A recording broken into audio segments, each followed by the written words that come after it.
আজকে বানাবো কাতলা মাছের পেটি দিয়ে খুব ঝটপটে একটা রেসিপি।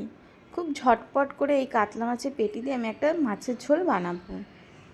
তো প্রথমে আমি নুন হলুদ দিয়ে ভালো করে ম্যারিনেট করে নিয়েছি মাছগুলোকে। অন্যদিকে আমি কড়াইটা গরম হতে বসিয়েছি। কড়াই গরম হয়ে গেলে আমি এর মধ্যে মাছ ভাজার মতন তেল দিয়ে দিলাম। এবার এক এক করে আমি মাছগুলোকে ভেজে নেব। এখানে আমি পেটির মাছ দিয়ে করেছি। এখানে সব রকমের মাছ দিয়েই করা যাবে এই ঝোলটা। পেটির পিস হোক, গাদার পিস হোক, সব পিস দিয়েই ভালো হবে। তো অন্যদিকে আমি আমার মাছের ঝোলের জন্য যেই রেসিপিগুলো আমার লাগছে, এদিকে হচ্ছে চিড়ে রাখা কটা কাঁচা লঙ্কা, থেতো করা বেশি করে রসুন, আর হচ্ছে এখানে 3টে টমেটো কুচি করে নিয়েছি। এই হচ্ছে আমার ইনগ্রিডিয়েন্টস, আর কিছু মশলা লাগছে না। এদিকে আমার মাছগুলো ভাজা হয়ে গেছে লাল করে। এবার মাছগুলো আমি তুলে নেব। মাছগুলোকে তুলে নিয়ে এবার আমি কড়াইতে আমি আরেকটু তেল দিয়ে তেলটা গরম করে নিলাম। দিয়ে এবার আমি এই কড়াইতে প্রথমে ওই রসুন থেতো করা রসুনগুলো দিয়ে দিলাম, আর দিয়ে দেবো কাঁচা লঙ্কা কুচিগুলো। রসুনটা আমি লাল করে একটু ভেজে নেব। এই যে এখানে আমি কাঁচা লঙ্কা চেরাগুলো দিয়ে দিচ্ছি, দিয়ে ভালো করে নাড়াচাড়া করে নিচ্ছি।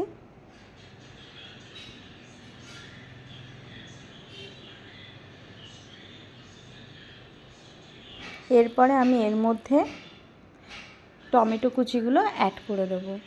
এখানে আমার 3টে বড় বড় টমেটো নিয়েছি, কুচি করে নিয়েছি। এগুলোকে দিয়ে ভালো করে এবার নাড়াচাড়া করব।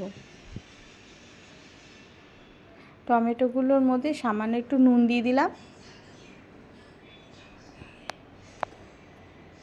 নুনটা দিলে টমেটোগুলো তাড়াতাড়ি একটু মজে আসবে।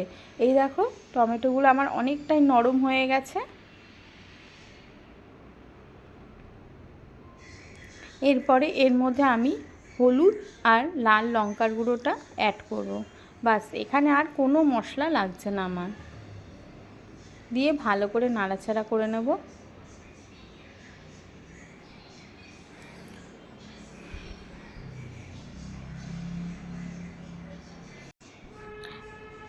ভালো করে মশলাগুলো মিশে গেছে।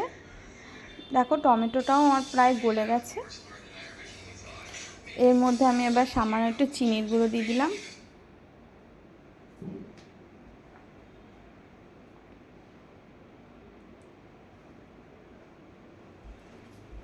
দিয়ে এবার আমি এখানে ঝোলটা অ্যাড করলাম।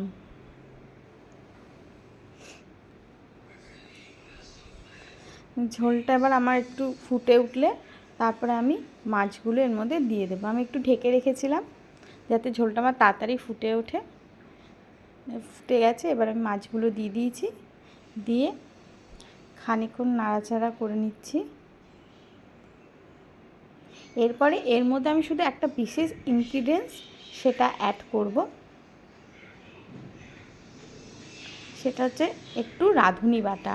এই রাঁধুনি বাটাটা এই মাছের ঝোলে অ্যাড করলে মাছের ঝোলের যে ফ্লেভারটা খুব সুন্দর বেরোয়।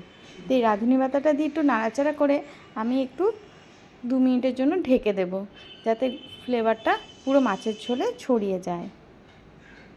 তো দেখো আমার মাছের ঝোল হয়ে গেছে। আমি গ্যাস বন্ধ করে দিয়েছি এবং ঢাকনাটাও তুলে দিচ্ছি।